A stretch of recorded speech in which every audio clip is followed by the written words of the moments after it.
అంటే పెట్రోల్ అని అర్థం. 2 అవర్స్ అంటే జియో హాట్‌స్టార్ తెలుగులో స్ట్రీమ్ అవుతుంది. రివ్యూ కంటే ముందు చాలా మంది స్టార్టింగ్ లో వినేసి నచ్చినట్టు కామెంట్స్ పెడుతున్నారండి. నా రిక్వెస్ట్ ఏంటంటే రివ్యూని పూర్తిగా వినండి. మరి ఎంత దారుణంగా ఉన్నారంటే జనాలు, మూవీ బాగుంది అని అచ్చ తెలుగులో చాలా క్లియర్ గా చెప్పిన రివ్యూస్ కింద కూడా బాలేదు అని చెప్తున్నావేంటి అని అనంతలా. మరి ఇంకా అలాంటి వాళ్ళ కోసం నేను ఏం మాట్లాడాలి?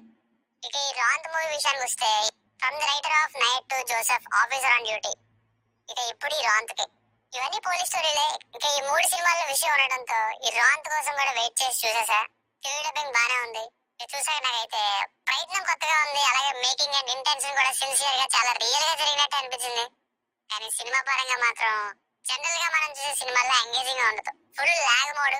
ఎప్పుడో స్టార్టింగ్ లో జరిగిన ఒక ఈవెంట్ ని బేస్ చేసుకుని ఇంకా సినిమా అరగంట ఉంది అన్నప్పుడు కంటిన్యూ అయ్యి, ఈ మిగతా సినిమా అంతా నైట్ డ్యూటీలో పెట్రోల్ కి రౌండ్స్ కి వెళ్ళిన ఇతర పోలీసులకు ఎదురయ్యే డిఫరెంట్ సిచ్యువేషన్స్, లైక్ జనాల హెల్ప్, నైట్ టైం తిరిగే వాళ్ళని పంపించడం, వాళ్ళ ఫ్యామిలీ మ్యాటర్స్ ఇలా ఫీల్ చేసుకుంటూ వెళ్లారు. సో బేసిక్ గా పెట్రోల్ కి వెళ్లే పోలీసుల జీవితం ఎలా ఉంటుంది, ఒక ఓవర్ నైట్ గ్లిమ్స్ ని ఇవ్వడంలో సక్సెస్ అయిన మూవీ మాత్రం. సో డిఫరెంట్ మూవీస్ ని ఇష్టపడే వారికి నచ్చుతుంది. ఒక రెగ్యులర్ సినిమా స్టైల్లో కావాలంటే మాత్రం వాళ్ళకి అసలు నచ్చదు. నాకైతే ఎంటర్టైన్మెంట్ తో సంబంధం లేకుండా వీళ్ళు సిన్సియర్ గా తీసిన అటెంప్ట్ అయితే నచ్చింది. అండ్ నాకు ఒక ఐడియా వచ్చింది పెట్రోల్ కి వెళ్తే ఇలా ఉంటుందా అని. కానీ జనరల్ గా లాగిని భరించలేని వాళ్ళు, ఇంకా మెయిన్ స్టోరీ ఎప్పుడు స్టార్ట్ అవుద్ది అనుకునే వాళ్ళకి ఈ సినిమా పెద్దగా అనిపించకపోవచ్చు. ఎందుకంటే మోర్ దెన్ 75% మూవీ అంతా ఒకటే విధంగా ఫ్లాట్ గా వెళ్తుంది. ఫ్యామిలీస్ చూడొచ్చా అంటే ఎస్ చూడొచ్చు, ఇబ్బందికర సన్నివేశాలు ఏం లేవు. స్టోరీ నేను ఆల్రెడీ చెప్పేసా. కేరళ స్టేట్స్ లో నైట్ షిఫ్ట్ గా ఇద్దరు పోలీసులు పెట్రోల్ కి వెళ్తారు. అంటే ఆ టైంలో క్రైమ్ ఏమైనా జరుగుతుందా, ఎవరికైనా ట్రబుల్ వచ్చినా సేఫ్ ఇన్షూర్ చేసుకోవడం కోసం. అలా వెళ్ళినప్పుడు ఒక అమ్మాయి ఇష్యూ వల్ల ఏం జరిగింది, ఆ ఒక్క ఈవెంట్ వీళ్ళ జీవితాన్ని ఎలా మార్చింది అన్నది స్టోరీ. ప్లస్ పాయింట్ అయితే ఏ సీన్ చూసినా చాలా రియల్ గా, ఎస్ ఇది ప్రాక్టికల్ గా రియాలిటీలో కూడా ఎలానే ఉంటుందని ఎలానే ఉంది. అండ్ అందుకు దిలీష్ పోతన్ గారు అండ్ రోషన్ మచ్చి గారి పర్ఫార్మెన్సెస్ తోనే మూవీ మొత్తం ఉంటుంది. ఇది మేజర్ హైలైట్స్ అని చెప్పొచ్చు ఇద్దరు పర్ఫార్మెన్సెస్ కూడా.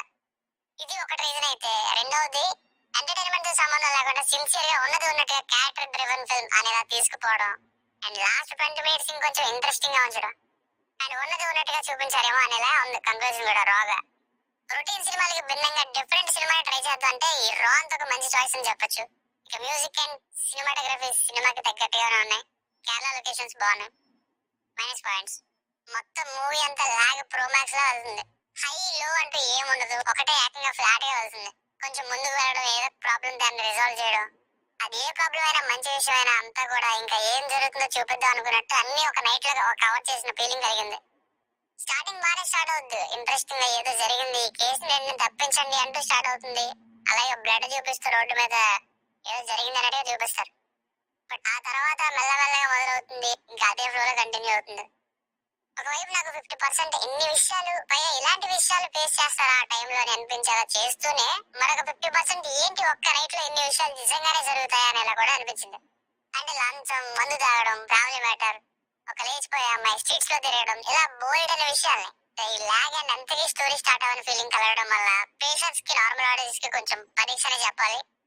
సో ఫైనల్ మూవీ అడిక్ట్ ఏంటంటే, ముందు చెప్పినట్టుగా నాకైతే ఎంటర్టైన్మెంట్ తో సంబంధం లేకుండా వీళ్ళు సిన్సియర్ గా తీసిన అటెంప్ట్ అయితే నచ్చింది.